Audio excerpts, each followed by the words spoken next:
let's check the patch notes for The Sims 3. The Grim Reaper will no longer be prevented from reaping souls due to band affiliation. Fixed a tuning issue so that Sims now vomit at acceptable levels.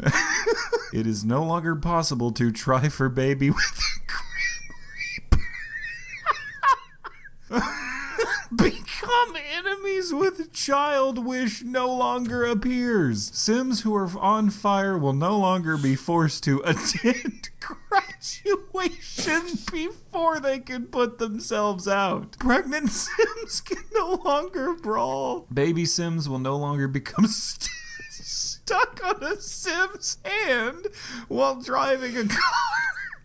Sims will no longer receive a wish to skinny dip with mummies. A meteor can hit a building, which case everyone will run out before the collision. Those who do not exit the building will die. Sims automatically leave if a meteor is approaching unless it is a school in which children are not allowed to leave and always die.